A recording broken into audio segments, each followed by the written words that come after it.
Hey there. Subscribe to my channel. And also press this bell icon. So you never miss any new updates, cause whenever we upload new video you will get a notification on your phone. Hello everyone, मेरा नाम महेश चंद्र है और हम यहाँ पे teaching aptitude के जो हम PYQ कर रहे थे उसका ये सेकंड पार्ट है। तो मैं यहाँ पे लिख देता हूँ, ये पार्ट जो है वो सेकंड है किसका, टीचिंग एप्टीट्यूड के PYQ का।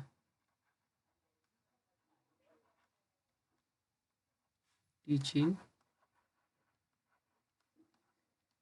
एप्टीट्यूड का, और ये PYQ है 2019 से लेके 2018 तक के जो भी अभी एग्ज़ाम में अब तक आए थे। ठीक है, तो क्वेश्चन हम इससे पहले पार्ट 1 में कितने किए थे, हमने पार्ट 1 में किए थे,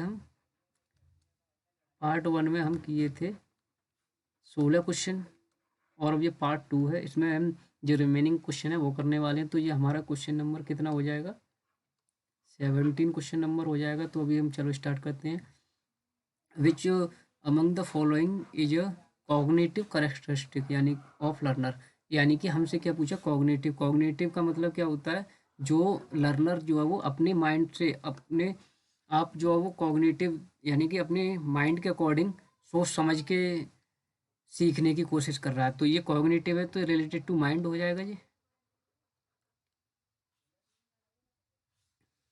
ये किससे रिलेट हो जाएगा, ये माइंड से रिलेट हो जाएगा। ठीक है, किससे रिलेटेड हो जाएगा, माइंड से रिलेटेड। और इसका एक नाम और लेके चल सकते हो आप, इसको बोल सकते हो एंड्रागोजी। एंड्रागोजी यानी कि एंड्रागोजी का मतलब होता है जब लर्नर अपने आप से कुछ सीखता है। ठीक है, तो यहाँ पे कॉग्निटिव की बात हो रही है। तो सेंसरी परसेप्शन, बिलीफ, देखो बिलीफ तो नहीं आएगा क्योंकि बिलीफ का मतलब होता है व्हाट इज ट्रू, क्या सही और क्या गलत है उसके बारे में, जैसे जिसने हमसे बोल दिया हम उसी पे विश्वास कर लेते हैं, वो तो नहीं आ सकता। अच्छा, एकेडमिक सेल्फ कंसेप्ट की बात हो रही है, एकेडमिक सेल्फ कंसेप्ट की बात हो रही है, तो यहाँ पे भी एकेडमिक की बात हो रही है। तो यहाँ पे जैसे कि मेमोरियल लेवल पे हमें सिखाया जाता है वो बात हो जाएगी यहाँ पे। लेकिन अगर हम बात करें level of visual literacy, literacy यानी कि हम अपने लेवल को देखना चाहते हैं और उसके हिसाब से ही हम सीखना चाहते हैं, यानी कि विजुअल लिटरेसी का मतलब होता है हम खुद से ही कुछ ना कुछ सीखने की कोशिश कर रहे हैं, यानी यहाँ पे क्या बात आती है, खुद से सीखने की कोशिश करते हैं। ठीक है,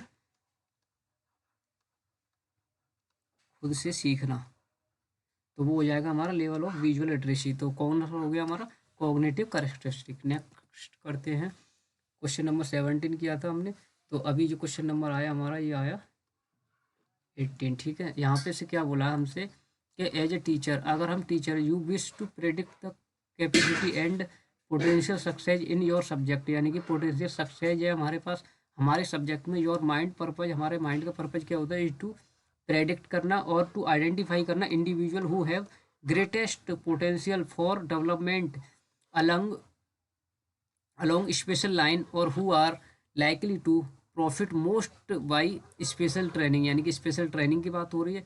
और इंडिविजुअल आइडेंटिफाई करना हमें इंडिविजुअल की ग्रेटेस्ट पोटेंशियल को उनके डेवलपमेंट के लिए कैसे यूज होगा है। तो हम इसमें से कौन सा टेस्ट जो है वो अप्लाई करते हैं इस चीज़ को देखने के लिए, उसका पोटेंशियल और ग्रेटेस्ट डेवलपमेंट लर्नर का होने के लिए। ठीक है, तो इसका जो राइट आंसर होगा, इसमें यूज करते हैं हम एप्टीट्यूड टेस्ट को। पर्सनैलिटी टेस्ट में तो एक तरीके से हम किसी व्यक्ति की पर्सनैलिटी की बात कर रहे हैं, तो ये पर्सनैलिटी की तो बात नहीं हो रही है क्योंकि हम यहाँ पे डेवलपमेंट की बात कर रहे हैं इंडिविजुअल के की। अच्छा, यहाँ पे अगर हम बात करें पर्सनैलिटी की, तो पर्सनैलिटी तो एक तरीके से यहाँ पे कैसा दिखने में कोई बंदा कैसा है ये चीज़ की बात आ गई, तो ये एक तरीके से क्वालिटेटिव हो गया। और हमें यहाँ पे साइंटिफिक तरीके से हमें सोचना है कि कैसे हम किसी व्यक्ति के जो वो जो बिहेवियर में एक तरीके से हम डेवलपमेंट कर सकते हैं उसके। अच्छा, इंटेलेक्चुअल भी माइंड से रिलेटेड हो गया, पर्सनैलिटी उसके हाव भाव की बात हो रही है। अच्छा, प्रोग्नोस्टिक की बात करें तो ये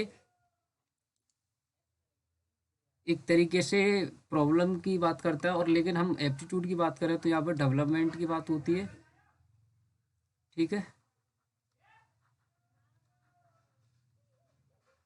डेवलपमेंट की बात होती है और यहाँ पे हम आइडेंटिफाई करते हैं एक तरीके से उनके पोटेंशियल को, ठीक है, पोटेंशियल को हम आइडेंटिफाई करते हैं यहाँ पे लर्नर के। तो इसका राइट आंसर क्या हो जाएगा, हमारा आंसर था, हमारा राइट आंसर इसका ये वाला। एप्टीट्यूड टेस्ट लगाते हैं हम इसमें, ठीक है। नेक्स्ट करते हैं हम question number 19। According to Jean Piaget, Jean Piaget के अकॉर्डिंग देयर आर स्टेज, कितनी स्टेज हैं कॉग्निटिव डेवलपमेंट की, यानी कि जीन पीगेट ने कॉग्निटिव डेवलपमेंट की कितनी स्टेज दी हैं। तो इसमें जो इन्होंने स्टेज दी है वो 4 स्टेज दी हैं इसमें, ठीक है, इन्होंने 4 दी हैं। तो 4 में जैसे कि पहली स्टेज कौन सी थी इसमें जो इन्होंने दी थी, वो दी थी सेंसरी मोटर, ठीक है, जहाँ पे हम अपने जो है वो सेंस का यूज करते हैं, ठीक है, सेंसरी मोटर था। दूसरा क्या था, दूसरा था हमारा दूसरा था हमारा प्री ऑपरेशनल, ठीक है, प्री ऑपरेशनल था, यानी सेंसरी के बाद हम आते थे प्री ऑपरेशनल पे, प्री ऑपरेशनल पे आते थे, ठीक है। प्री ऑपरेशनल की अगर हम बाद में अगर बात करें तो यहाँ पे हम थोड़ा बहुत कंक्रीट करना स्टार्ट कर देते थे, ठीक है,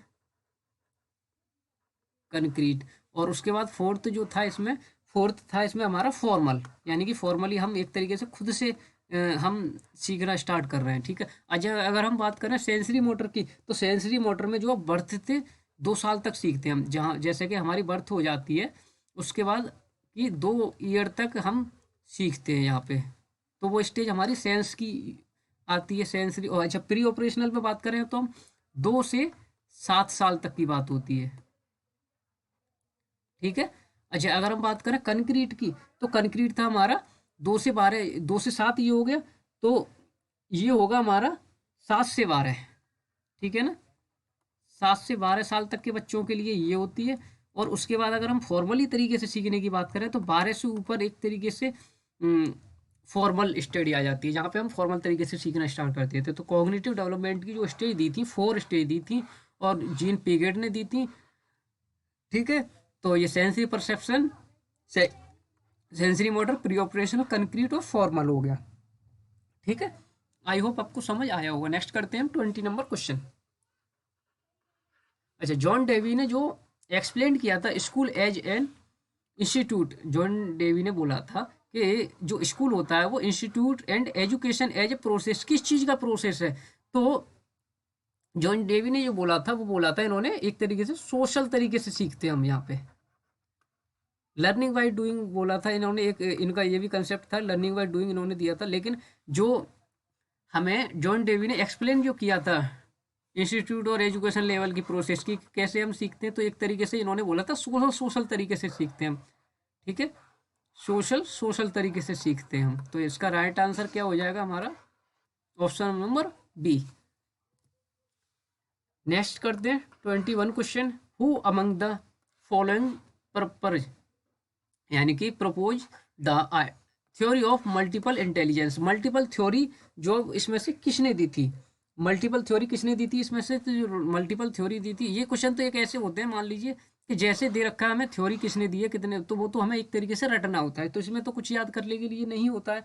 अच्छा, लेकिन अगर हम बात करें इनकी, तो इन्होंने यहाँ पे जो मल्टीपल इंटेलिजेंस की थी वो 9 थ्योरी दी थी, वो मैं आने वाली नेक्स्ट क्लास में आपको, सबसे पहले हम नेक्स्ट क्लास जो आएगी हमारी नेक्स्ट लेक्चर में हम यही करेंगे कि हॉवर्ड गार्डनर ने जो दी थी मल्टीपल इंटेलिजेंस वो कितने स्टेप थे और कौन कौन से स्टेप दिए थे और कैसे उनको याद किया जाएगा, ठीक है। तो इसका राइट आंसर क्या हो जाएगा, हॉवर्ड गार्डनर ने दी थी मल्टीपल इंटेलिजेंस। नेक्स्ट क्वेश्चन करते हैं हम 22, ये हमने किया था 21 किया था, 22 करते हैं। कंप्यूटर असिस्टेड लैंग्वेज जो होती है, यानी कंप्यूटर के थ्रू हम जब लर्निंग करते हैं तो वो कौन सी लर्निंग होती है हमारी, कंप्यूटर के थ्रू जो लर्निंग करते हैं हम वो लर्निंग हमारी होती है एडेड लर्निंग, इसको हम क्या बोलते हैं, एडेड लर्निंग, जो हम कंप्यूटर की हेल्प से सीखते हैं, ठीक है, हेल्प ऑफ कंप्यूटर, ठीक है, हेल्प ऑफ कंप्यूटर की तरफ सीखते हैं।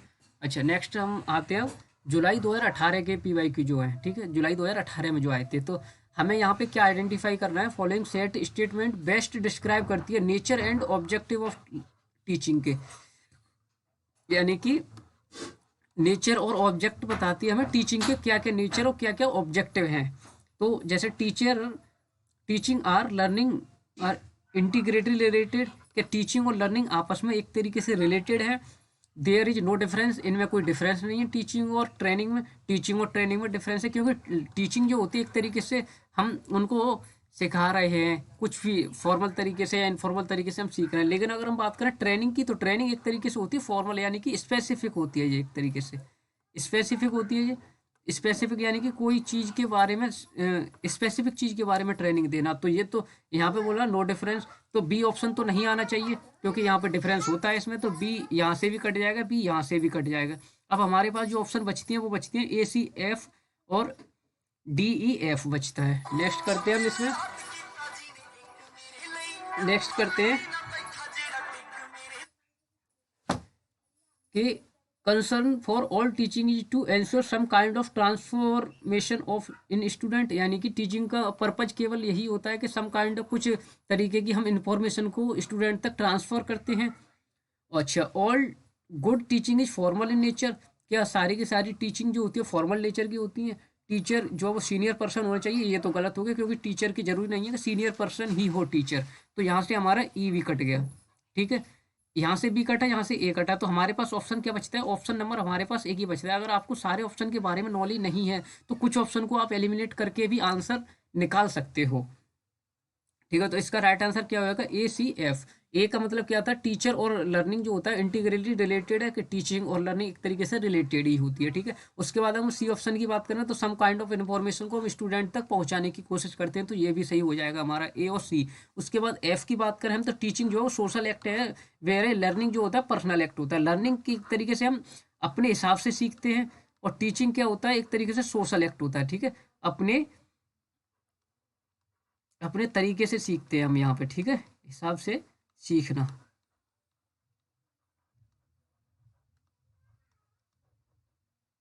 ठीक है, तो इसका राइट आंसर क्या हो जाएगा हमारा, ए, सी, एफ।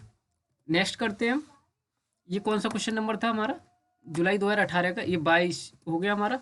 ये था हमारा 23। नेक्स्ट है हमारा 24 क्वेश्चन, ठीक है। ये है विच ऑफ द फॉलोइंग, इसमें से कौन से लर्नर के करेक्टरिस्टिक हैं जो हाईली रिलेट करते हैं उसके इफेक्टिवनेस ऑफ टीचिंग, उसकी इफेक्टिवनेस ऑफ टीचिंग से हाईली जो वो रिलेटेड होते हैं। यानी कि यहाँ पे बात क्या हो रही है कि जो लर्नर होता है उसके highly related effective of teaching जो होता है, प्रायर एक्सपीरियंस होता है क्या लर्नर का, educational status of parents of the learning. देखो पेरेंट्स के स्टेटस की तो बात होती है, क्या उसके पेरेंट्स अगर पढ़े लिखे होंगे तभी उस स्टूडेंट के जो वो हाईली इफेक्टिवनेस को हम चेक कर सकते हैं, तो ये तो नेगेटिव है एक तरीके से, इसको हम एलिमिनेट कर सकते हैं। Peer group of learner, family size, देखो फैमिली साइज ये भी नेगेटिव वर्ड हो गया एक तरीके से, तो इसको भी हम एलिमिनेट कर सकते हैं। अब हमारे पास ऑप्शन जो बचते हैं वो बचते हैं बी और सी, इनमें से क्या आएगा, यानी कि हमारे पास दो ऑप्शन बचे, इनमें से क्या आएगा। तो हम एक तरीके से बात करें हाईली रिलेटेड की, तो हम प्रायर जब तक एक्सपीरियंस है कुछ लर्नर को, उसके हिसाब से ही उसको आगे की लर्निंग जो है वो कराई जाती है। यानी कि नेक्स्ट लेवल के लिए हम कैसे देखेंगे कि उसको पुरानी नॉलेज कितनी है स्टूडेंट को, ठीक है। तो इसका राइट आंसर क्या हो जाएगा हमारा, ऑप्शन नंबर ए, ठीक है। उसके बाद करते हैं हम 24 हो गया, 25 क्वेश्चन आया हमारा। 25 क्वेश्चन में हमसे क्या बोला कि ये हमें मैच करने हैं, एक हमें ये सेट 1 दे रखा है और सेट 2 दे रखा है, यहाँ से हमें आपस में इनको रिलेट करना है कि कौन सी चीज़ जो है वो रिलेट कर रही है सेट 1 से सेट 2 के लिए, ठीक है। तो क्वेश्चन नंबर हमारा 25, और इसको हम करते हैं जैसे कि लेक्चर मेथड होता है। लेक्चर मेथड क्या होगा, लेक्चर जो वो कंटेंट डिलीवरी इन लिशुड जो है वो लैंग्वेज में करते हैं हम, ठीक है ना। तो 25 है, इसका आंसर जो होना चाहिए वो होना चाहिए सी, क्योंकि थर्ड ऑप्शन और कहीं हमें दे नहीं रखा। अगर लेक्चर को हम मिलाएं तो लेक्चर मिलेगा हमारा इससे, कंटेंट डिलीवरी इन लिशुड लैंग्वेज, ठीक है। अच्छा, स्मॉल स्टेप की बात करें हम, अगर हम स्मॉल स्टेप की बात करें तो ये होता है हमारा प्रोग्राम इंस्ट्रक्शनल के प्रोग्राम के अकॉर्डिंग हम उनको उनके इसके हिसाब से स्मॉल स्टेप में हम प्रोवाइड कर रहे हैं, और प्रेजेंटेशन को और फीडबैक भी हमें यहाँ पे मिल रहा है, ठीक है। अच्छा, ब्रेन स्टॉर्मिंग की बात करें हम यहाँ पे, अगर ब्रेन स्टॉर्मिंग की बात करें तो यहाँ पे लार्ज नंबर ऑफ आइडिया होते हैं हमारे माइंड में। प्रोडक्शन क्या होता है यहाँ पे, हमारे पास लार्ज नंबर ऑफ आइडिया होते हैं हमारे माइंड में, हम उनको कंसिडर करते हैं। ठीक है, अच्छा अब हमारे पास क्या रह गया, डिस्कशन इन ग्रुप। ग्रुप में जब हम डिस्कशन करेंगे उस किसी में, तो ग्रुप में डिस्कशन कहाँ पे आएगा, इसमें थर्ड ऑप्शन। और ये हमने कुछ मिस्टेक की यहाँ पे, discussion in a group. Group में सॉरी हम सही चल रहे हैं, ग्रुप में अगर हम कोई डिस्कशन कर रहे हैं किसी चीज़ का, तो ये आएगा हमारा base of instruction of among participate. यानी कि हम ग्रुप में अगर कोई इंस्ट्रक्शन कर रहे हैं स्टूडेंट के साथ या किन्हीं लोगों के साथ, तो यहाँ पे जो पार्टिसिपेंट हैं वहाँ पे इंटरेक्ट कर रहे हैं, उसी के हिसाब से तो हम ग्रुप में सीखेंगे। तो इसका राइट आंसर क्या हो जाएगा हमारा, ऑप्शन नंबर थर्ड। नेक्स्ट करते हैं हम 26।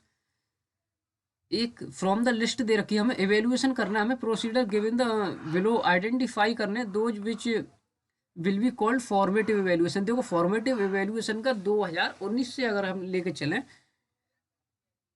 तो अगर हम फॉर्मेटिव इवेल्युएशन की बात करें, ठीक है, फॉर्मेटिव और समेटिव की, फॉर्मेटिव और अगर हम समेटिव की बात करें, तो यहाँ पे हमसे जो इसका जो क्वेश्चन पूछा गया है 2019 से लेके और 2018 तक की अगर हम बात करें, तो यहाँ से हमें 4 क्वेश्चन आ चुके हैं अब तक, 4 क्वेश्चन आ चुके यहाँ पे अब तक हमारे पास। तो इसका कहने का मतलब क्या हुआ कि ये जो वो मोस्ट इम्पोर्टेंट टॉपिक है, क्योंकि मतलब 1-2 साल के 2 अटेम्प्ट के अंदर ही हमसे 4 क्वेश्चन पूछ लिए गए फॉर्मेटिव और समेटिव से रिलेटेड। ठीक है, तो आई होप आपको समझ आ रहा होगा कि कितना इंपॉर्टेंट होते हैं PYQ को लगाना। ठीक है, अच्छा हम बात करें यहाँ पे, तो इंडिकेट करना हमें correct answer, choose the code, इसमें से कौन सा फॉर्मेटिव को करता है रिलेट।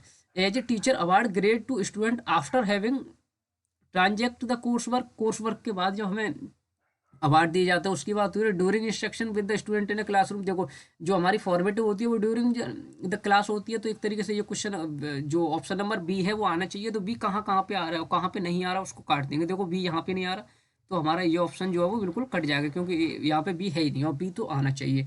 बात करें हम उसके बाद, तो सी ऑप्शन में क्या बोल रखा है कि the teacher given marks to student in unit test. क्या यूनिट टेस्ट में जो मार्क्स दिए जाते हैं वो, बात करें हम आगे, तो द टीचर क्लेरिफाई करता है to doubts student in a class itself the overall performance of a student reported to parents as every 3 month of interval.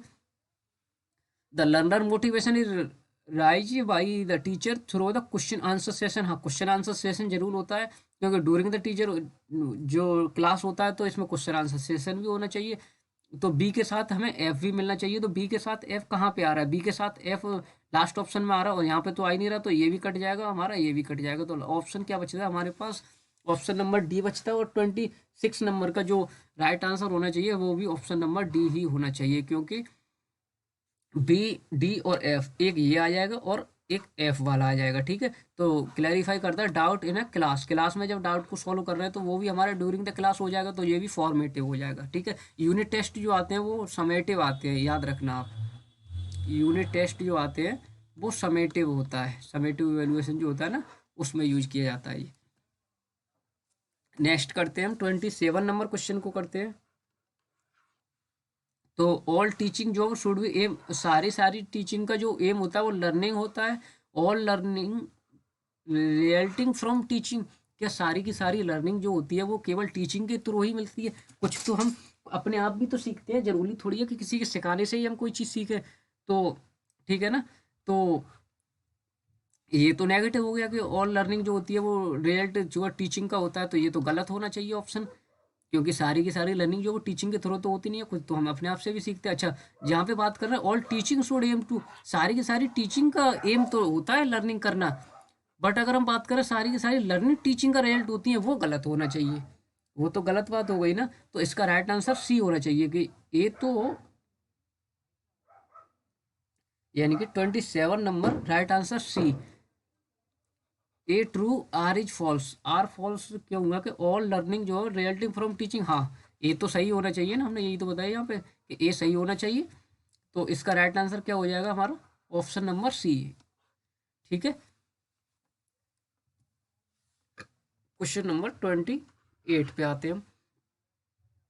Which of the following set of statement, कौन सी best describe करती है हमें statement यहाँ पर related to nature और object of teaching, क्या उनके teaching और नेचर के बारे में हमें जो है वो बेस्ट डिस्क्राइब कर रही है यहाँ पे, ठीक है।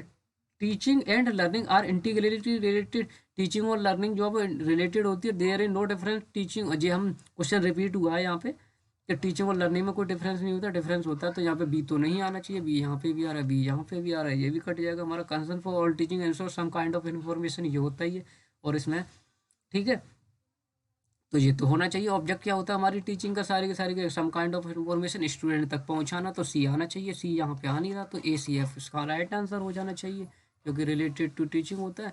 और यहाँ पे अगर हम बात करें टीचिंग का सोशल एक्ट होता है और सीनियर पर्सन होता है, ये तो गलत हो गया। ऑल टीचर जो फॉर्मल इनफॉर्मल दोनों तरीके से हो सकता है, ये इनफॉर्मल भी होता है और प्लस फॉर्मल भी हो सकती है टीचिंग हमारी, ठीक है। और ये तो ही है, यहाँ पे डिफरेंस तो कर लिया हमने इसका आंसर, तो कि जो हमारा आंसर होना चाहिए वो ऑप्शन नंबर सी होना चाहिए। नेक्स्ट करते हैं, आई थिंक ये लास्ट क्वेश्चन होना चाहिए आज की क्लास का अपना। ये लास्ट क्वेश्चन है कि which of the following learner characteristic, कौन से इसमें से लर्नर के करेक्टरिस्टिक हैं जो कि हाईली रिलेट करते हैं इफेक्टिवनेस ऑफ टीचिंग से। तो ये भी रिपीटेड क्वेश्चन है कि इसमें प्रायर एक्सपीरियंस, जो कि लर्नर को जो प्रायर एक्सपीरियंस है उसी के हिसाब से आगे की लर्निंग जो कराई जाती है, यानी कि कुछ उसको पिछली नॉलेज होनी चाहिए, ठीक है, उसके हिसाब से ही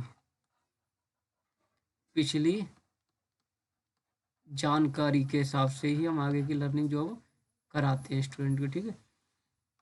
और ये हमारी यहाँ पे क्लास ख़त्म होती है और यहाँ पे हमने कर लिए क्वेश्चन 29 क्वेश्चन कर लिए टीचिंग के, जो कि PYQ में आए थे अब तक, ठीक है ना, और जो कि थे हमारे 2019 और 2018 के। बाकी के क्वेश्चन हम नेक्स्ट क्लास में लेके आएंगे। उसमें हम क्या, सबसे पहले हमारा जो एम होगा वो होगा 2020 के क्वेश्चन को टारगेट करना। अच्छा, उससे पहले हम बात कर लें कि हम यहाँ पे अब जो नेक्स्ट लेक्चर आएगा उसमें हम करेंगे हॉवर्ड गार्नर ने जो मल्टीपल इंटेलिजेंस थ्योरी दी थी ना, जिसमें 9 स्टेज बताई थी उन्होंने, वो थ्योरी करने वाले हैं हम इस पर, ठीक है।